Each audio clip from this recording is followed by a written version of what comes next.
And I want to ask you to join me in welcoming to the stage our moderator, Chris Magel, President of Initiative, along with Danielle Austin, Managing Partner and CEO of Fluent 360, Allison Tarrant, EVP, Client Partnerships Group, NBC Universal, Jim Trebilcock, Chief Commercial Officer, Dr. Pepper Snapple Group, and Greg Wax, Head of Creative Strategy for Snapchat.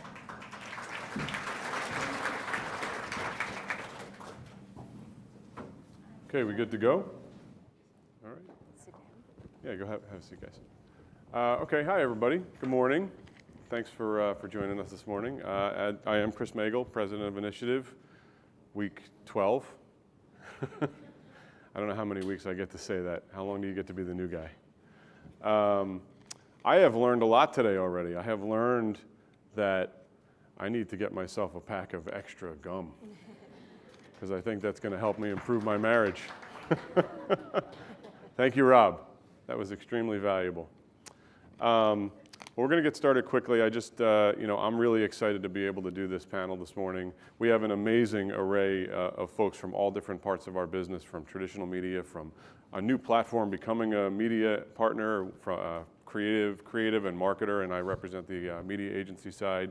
So many facets of the content world, and for the last 23 years, I've been in the media buying space, and I never really wanted to think of myself or ever thought of myself as a guy who, placed commercial spots for a living. I always really believed that my job was to sell product for my clients. And part of the role that I felt that I could play in doing that was to create strategic relationships between my clients, marketers, and the media partners that we did business with, because the media partners had this incredible array of content brands that my clients could benefit from association with. So early in my career, I began to start to introduce my clients to media partners, to their marketing folks, to their programming folks, so that we could create content together. Because at the end of the day, my goal was to be able to place my clients' commercials and advertising in context with custom content that might draw more attention to that marketing, that might draw more attention to that client and help us sell more product. So I really do think in this world of content, I don't think it's about advertising creative anymore, Jack. I think it's about more than that. I think it's about storytelling. I think it's about having a conversation with the consumer, and everybody on this stage plays a role in that. So thanks again. I'm going to just let the panel introduce themselves, actually. Why doesn't each of you guys just say who you are, what you do for your company real quick? Sure. I am Danielle Austin, and I have a company called Fluent 360. Our mission is to unfold the power of culture to our brand partners. So we specifically focus on our U.S. Hispanic, African American, Asian, and LGBTQ markets, but we help our brand partners figure out how to speak to those markets, both within their total marketing campaigns with our general market partners, as well as with targeted communications. I'm Allie Tarrant. I work at NBC Universal, and I oversee a group called Client Partnerships. And our role is to work very closely with our clients to have a consultative approach to their business across the NBCU portfolio of assets. And a lot of what we do is put together strategic relationships that include branded content and marketing activation. I'm Jim Trebilcock. I'm Chief Commercial Officer, a new role at Dr. Pepper Snapple Group that takes marketing, revenue management, category management, and national account sales, puts it under one umbrella to hopefully, if we do it right, connect all of the levers as we approach the consumer and shopper and customer to find speedier solutions for each one of those constituents. I'm Greg Wax. I oversee the creative strategy team at Snapchat, and we are really the team that helps brands and creative agencies deliver great creative executions across our platform in all of our paid channels. Awesome. All right. Well, thanks, guys. So let's get right into it. I think the first question is really on everybody's mind, and what do you guys think of Ted Cruz's content strategy these days? Allie, you want to start? No. No. Can each of you just talk a little bit about how the role of content has changed in the last few years at your place? You want to start, Danielle? So content has become more and more important to what we do. I think of content as a way of telling a story. So to me, the marketplace has become more interesting. From an advertising perspective, this is an agency. So for us, we think about the creative stories we want to tell, and as far as I see it, and our point of view, is that we now have more ways to tell that story. We have different channels and different ways that we can actually build a relationship with our consumers for the brand. So I think that's really interesting. Does that change the finances of the way that you work with clients? Like, is that more difficult? Is Absolutely. it more fun? Well, it's fun for creatives. For me, it's a challenge. What's happened is, and I believe that smaller, medium-sized agencies are probably more prepared to do this. We have to be very flexible in the way that we build our teams, how the creative talent that we put on the teams. I mean, we've added more people who are into content strategy, digital and social content strategy, that we never had before. But now those teams are becoming much larger even than my traditional media, my traditional creative teams. Yeah. So the flexibility is about, because we need content fast, I need really smart creatives who honestly can give me content, snackable content even, really fast. And my client partners we help them move at the speed of light. So that has changed a bit our staffing, the way we work with our clients on retainer fees and revenue. Yeah, so Jim, as a marketer who deals with a lot of different agencies, you deal with media agencies, you deal with creative agencies, social agencies, et cetera. How's the new world, treating you these days? It's expensive. It's a real challenge, trying to orchestrate a brand's message across multiple content partners and making it consistent and resonating with a consumer or shopper. It's a real challenge. And in a world that most of us are facing a flat budgets or slightly increasing budgets, the amount of money we're having to spend in developing the content and getting it into the right medium, because none of it is the same. It's not a 30-second commercial anymore. It's many different ways. Yeah. We have to get very creative internally as well as with our partners about how we develop great content but at an affordable price so that we can actually pay to get it out in front of the consumer. Yeah, absolutely. Allie, how like NBC Universal does so many different things these days, right? It's a huge company based in the traditional media space, but clearly evolving. Tell us how content, like where does content sit currently within the NBC Universal organization? Well, I think you said it, people think of us as a traditional media company. Can everybody hear her? Yes, my mic on. Can you hear me? I don't think my mic's on. Oh, there it is. So, people think of NBC Universal as a traditional media company. And, we've been in this custom content space, working with Chris Magel for so many years and Jim Trebilcock and the team at Dr. Pepper Snapple for many years. Custom content isn't new to what we do in terms of, a television company. But what has really changed is how we are needing to adapt high production, high quality television creative to be more efficient, be more nimble, and be able to take our content and create opportunities for advertisers across so many platforms. I think that's the biggest change, and we ultimately, you keep hearing this. I keep hearing the same, term. Rob said it. It's faster. It's cheaper. It's better. Jim said quicker. Being nimble in today's marketplace is probably is collectively one of our biggest challenges. And at a television company, that's not something that we're known for.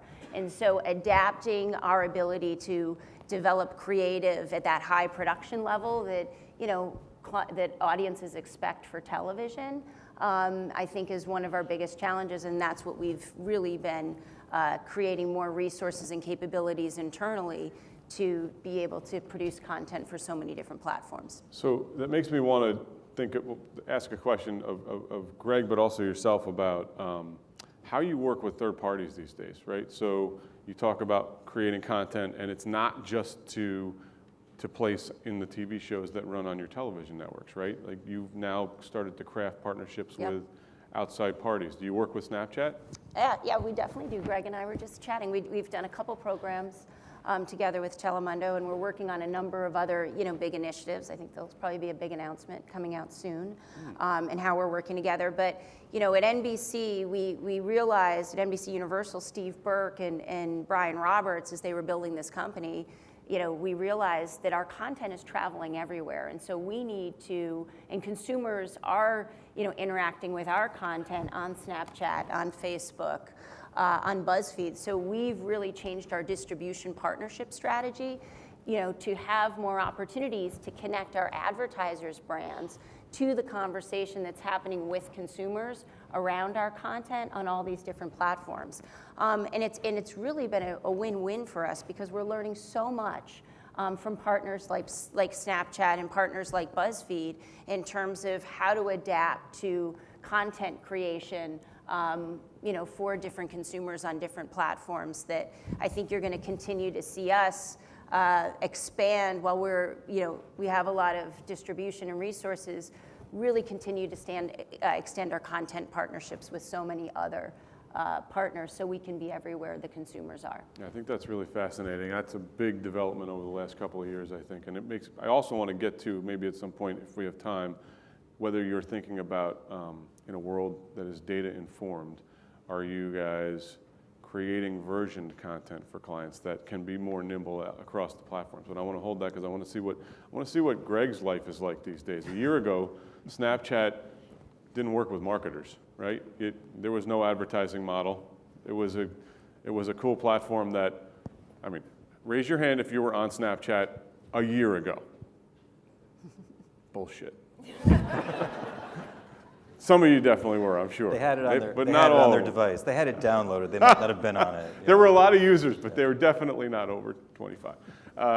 So, now a year later, you guys are doing big business with advertisers. You're incorporating creative into the actual experience in many ways. And you specifically, Greg, work with marketers to help them do that best, right? So tell us about how that works.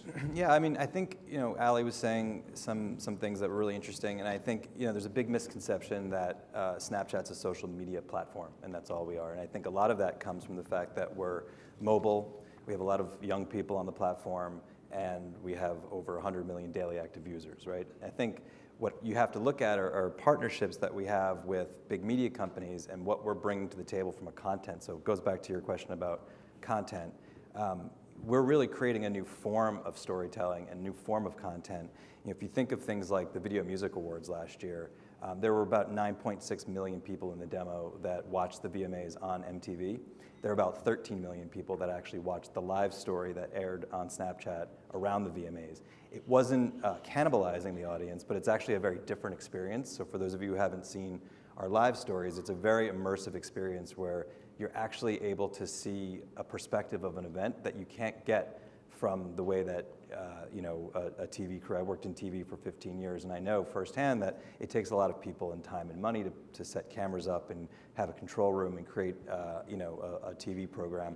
But when you're allowing the tens of thousands of people who have Snapchat that are in the audience to actually tell their story, and then you're aggregating all of that content and delivering this sort of bite-sized version of what's happening around the event, it's actually a really interesting counterpoint and almost sort of an additive to experience to the television experience. And then it's that experience that advertisers and marketers can come in and actually tell their story through our lens, as opposed to just doing it through the lens of a partner like NBC. So, part of what we're doing, and I think the biggest aspect of my team and our job today is to really just educate people and really get them to understand the difference between what Snapchat is versus the other platforms that are out there, and then deliver a message that's custom for Snapchat as opposed to trying to repurpose something that was meant for a screen that's horizontal. Everything we do is vertical. It's why it's called a 3V ad. It's a vertical video view.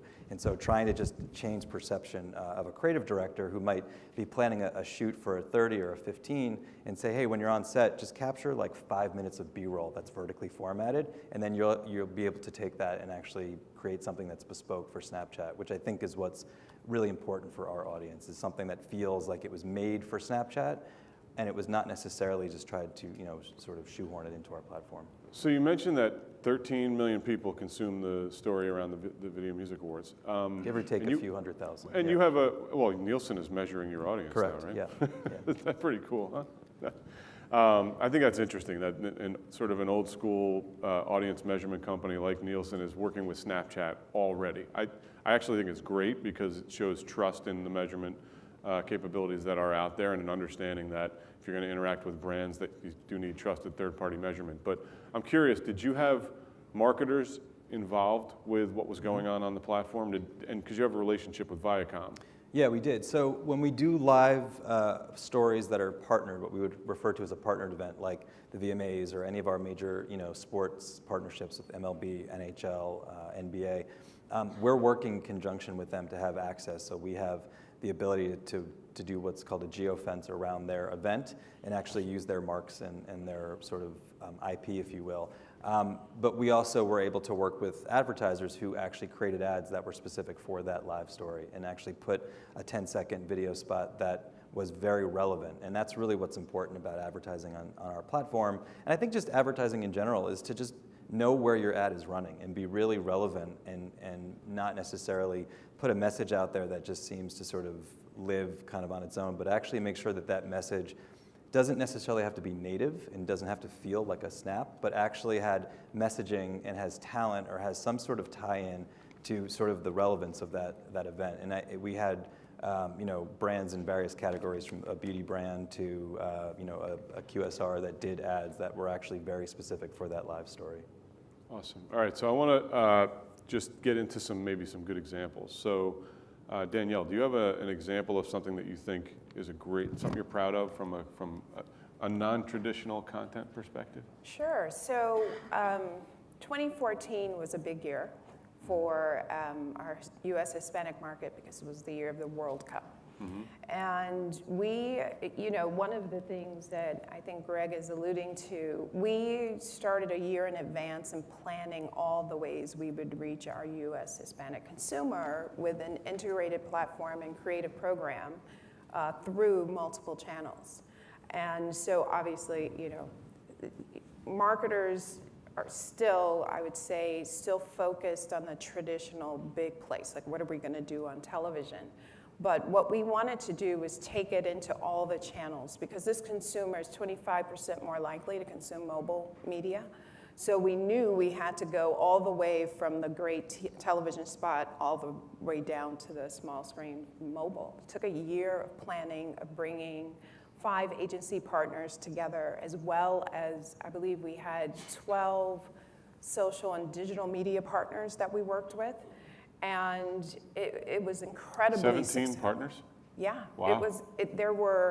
We took a platform, and I think that's really important, that we took a platform, a creative platform, and we worked across multiple media partners to help us tell that story. But it took a while to plan that out, to think about the creative and where we were going to put it. So for us, it was incredibly successful. I will tell you the one thing we missed out on. World Cup is live soccer, right? Live action. We weren't on Twitter. So this was 2014, and we'd done everything, right? Facebook, every place you would go, and we left Twitter out of we weren't there for live tweeting. Did you get fired for not including Twitter? No. So part of the reason we weren't there, though, was because our client partner was resistant to being there. So 6 months later, we're in the Super Bowl and we have live tweets the whole time, obviously. Yeah, I think reacting to real-time Yeah. content and actually planning for it is a big part of what clients are doing today when they're building their storytelling strategies. So anything in terms of the success metrics of that campaign? Sure, yeah. So U.S. Hispanics, before we went into the World Cup, represented about 13% of this. The brand partner on this is Nissan, by the way. Represented about 13% of their sales volume.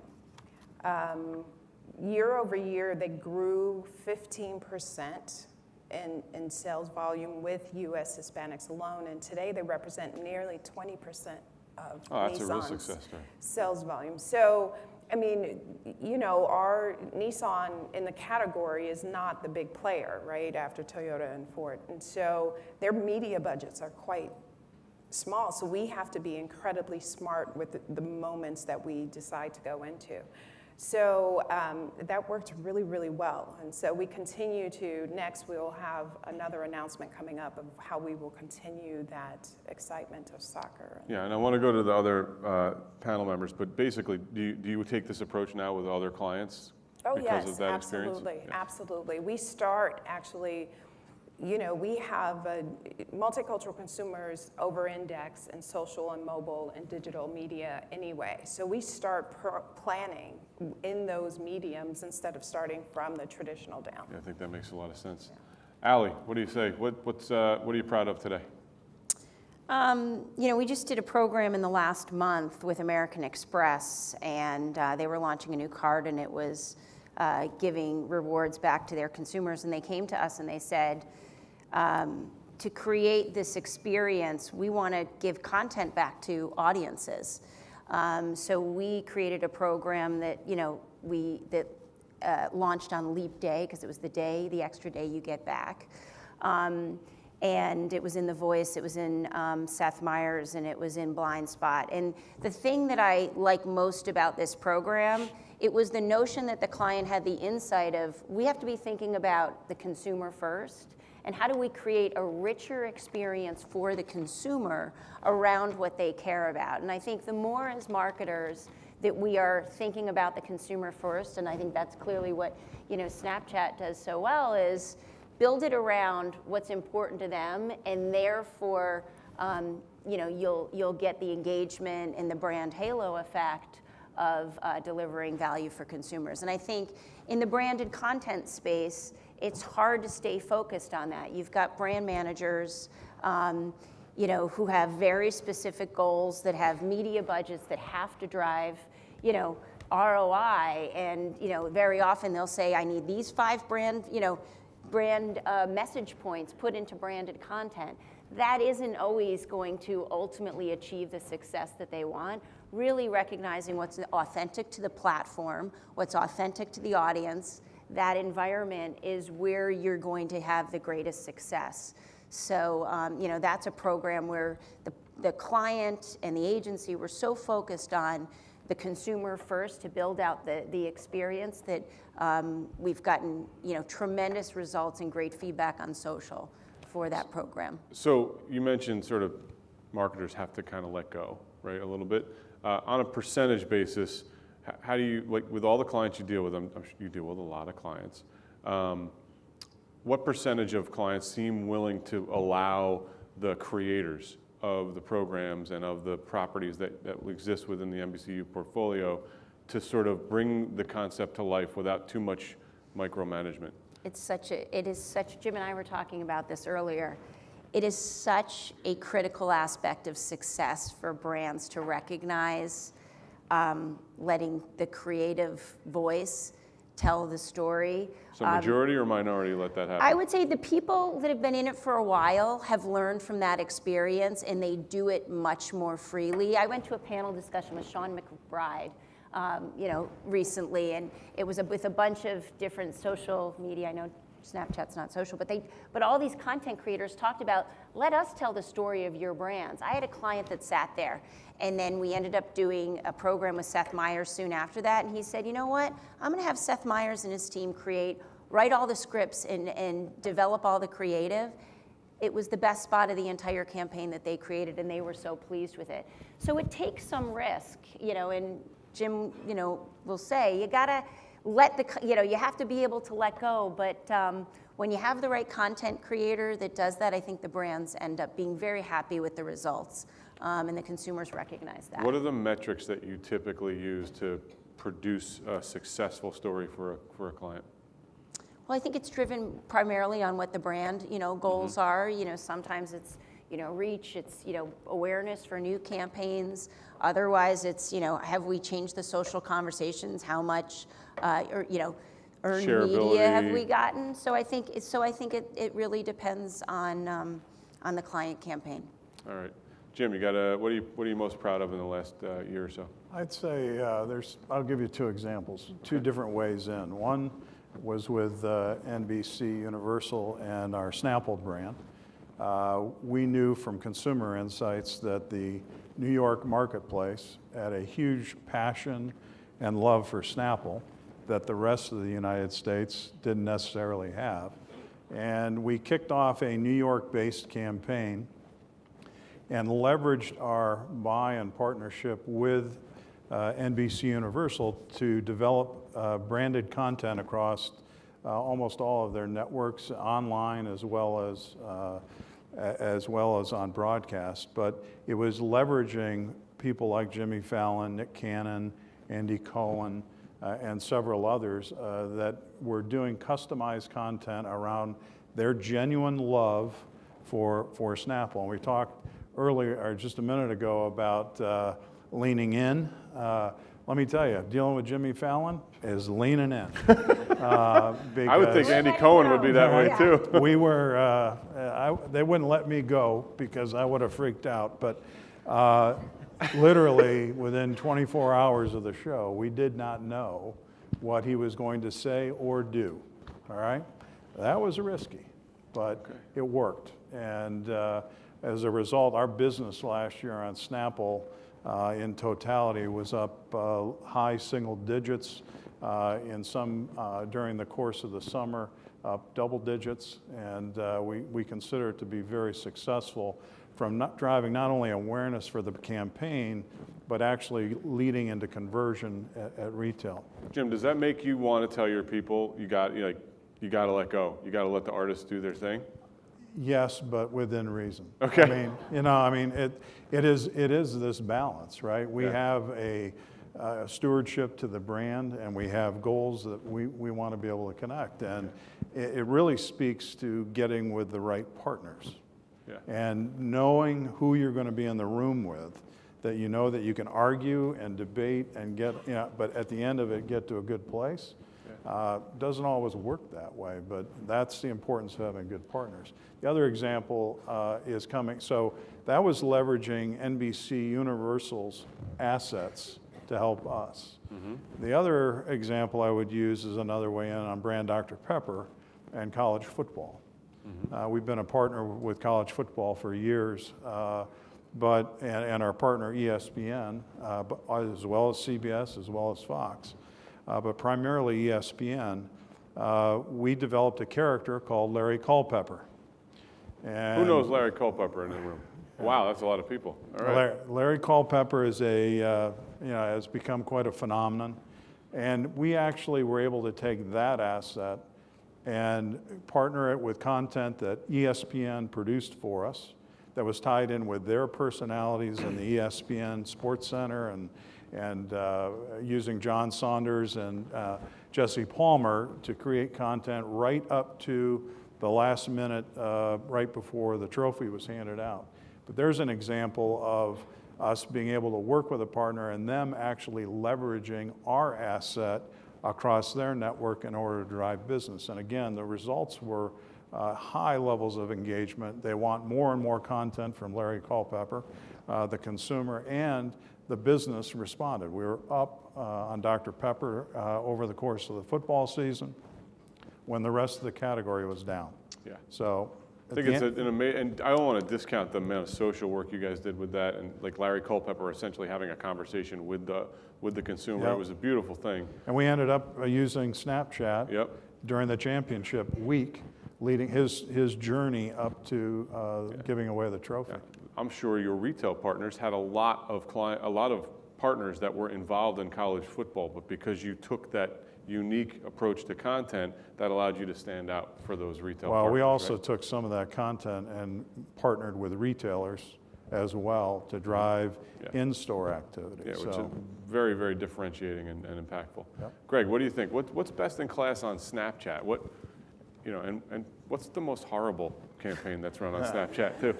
Put me on the spot. Definitely not Larry Culpepper. They were one of the best partners we've had to date. Well, I think so. To answer your first question, best in class, we're still really new. I started week 1 of our ad business, which is about a year and a half ago. So, we've, in relative terms, we've only had, a year and change to start to collect examples. But there was one recent execution that I thought was sort of rose above a lot of the other ones. We have this product called Lenses, which a lot of you are probably familiar with, the whole puking rainbows thing. You've probably seen it written about. And we launched branded lenses in the fall. And lenses are basically a way to it's kind of like a cross between an augmented reality experience and sort of like a supercharged selfie, if you will. And we worked with Gatorade, specifically with their agency, with VML. We were in there probably 6 months before the actual execution, and we knew that they wanted to do something around Super Bowl. And so I think this is a consistent theme going back to what some of the other panelists said.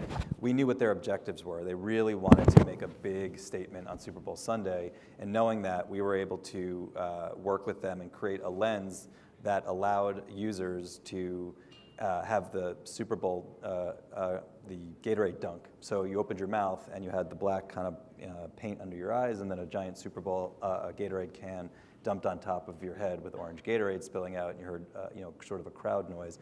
And what was really interesting about it was the execution was great because it was fun, which is something that's a big part of Snapchat, but it really was relevant to that day. And a lot of what we're seeing with the best executions are things that are sort of tied to a very specific moment in time. Everything on Snapchat's ephemeral. It lasts for 24 hours at most. So to really have this sort of very key moment in time and have users be able to feel like they're part of the Super Bowl was something that is very unique to our platform. The lens was viewed over 160 million times, which was massive, and it was a huge uptick for the brand, obviously. But again, it goes back to starting at 6 months prior, sitting in their offices, discussing what they wanted to do and understanding their KPIs and their objectives, and having our team help advise them. And I think we were in development on the lens for probably 8 to 9 weeks prior to it happening. So I think people see things on Snapchat and they think, maybe it happened very quickly, but it actually was a very long time horizon. And I think that's really represents best in class. If you want me to talk about sort of the not so best in class, I think really it's when brands come very late to it. And what I mean by late is, a couple days before something. And we understand how media budgets are and things sort of happen. But when you're trying to sort of take a piece of content that's meant for other places and you're trying to kind of slice and dice it and put it on Snapchat, I think our audience, who are very tied into things that are very genuine and very real, it's a very in-the-moment platform. You can't really pass those things off on them. So I think they recognize when something has been running elsewhere and they see it, they might be less prone to sort of engage with it, as opposed to something that feels very custom, like this lens execution that was done specifically for Snapchatters. That's where it works. So I think there's not necessarily like a kind of a clunker of the bunch. I think it's really more of a philosophical approach. Oh, there is, I'm sure. It's probably on the I'm not at wall at liberty to Snapchat, speak but out, that's about okay. them, We won't but make yeah, you say it. exactly. Who's got a question for this illustrious panel? I see no hands up. Okay, we can get ourselves right on. Oh, we got a question. Here we go. So I'm 24. Obviously, I'm a millennial. I'm in grad school, and I guess it's for Wax and everyone. I love Snapchat, and I love. I guess millennials love things that we can really engage with customization that make us feel part of a story. So for every one of you on the panel, since there's a lot of what I'm learning about in grad school right now, how important is storytelling to you? I mean, For us, it's everything. I mean, you know, I think it is inherent to everything that exists on Snapchat, whether it's a live story or it's our Discover partners or it's our brand partners. We are a storytelling platform, and because everything is opt-in on Snapchat, everything's choice. We don't force anything upon our Snapchat audience, so everything is a choice. You choose to view content, you choose to engage with content, you choose to use filters, lenses, so it has to be genuine and authentic from a storytelling standpoint, or else, as you know, you just won't want to engage with it. I would say from the two examples I gave, if you go back into the decks, upon decks that we had, there is a piece now that was never in place before, which is called the story arc. And every piece of content that gets laddered into an event like college football or the Snapple program has a story arc to it, and it has to ladder up and support that overarching story, if you will, that we're trying to convey. So it's pretty fundamental. I think the proliferation of media platforms has only enabled us to tell better stories. I mean, because now content and consumers are in all these different places, it gives you the opportunity to be much better storytellers. And I think that's something like, there's no campaign, I think, that stands on one platform that is ultimately successful. It's how do you use every platform? How do you use the consumers that are engaging in that platform at that time to engage them is really the art of what we're doing. And even Jack talked about that as well. There's a lot of great data out there, but if you don't have a story to tell to the consumers, then you're really missing out on the ultimate goal of the engagement that you provide. Yeah, and I agree. I mean, obviously, creatively, from an agency perspective, we are storytellers. That's what we want to do, and we want to stay authentic to that. I think what we also are doing is allowing consumers to be a part of the story. So it's no longer us telling, but just feeding out kind of information from a brand storytelling perspective, but then also engaging consumers to participate in the storytelling. So it has to make sense for both the consumer and the brand. Yeah, and I would just add, like, I spoke before about, 23 years I've been doing this media buying thing and working with clients and branded content and relationships with media partners. It has come a long way. It did not always, there wasn't always a story arc. Sometimes it was about, let's shove that brand in and get it on the screen as long as we can. That's how it started, but the industry has evolved. And it's very, very clear, I think, to everybody that you need to speak in a voice as a brand, right? And that voice has to be consistent wherever you are. And you have to determine what it is that you're going to be, and then you just be. And you don't push it out there, you just be. And you will get the credit for being that. And that is the beauty of, I think there's a real understanding in the marketing industry today of that concept, and just living who you are as opposed to telling people who you are. So with that, I thank the panel, and thanks to everybody for the audience. Really appreciate it. Great discussion.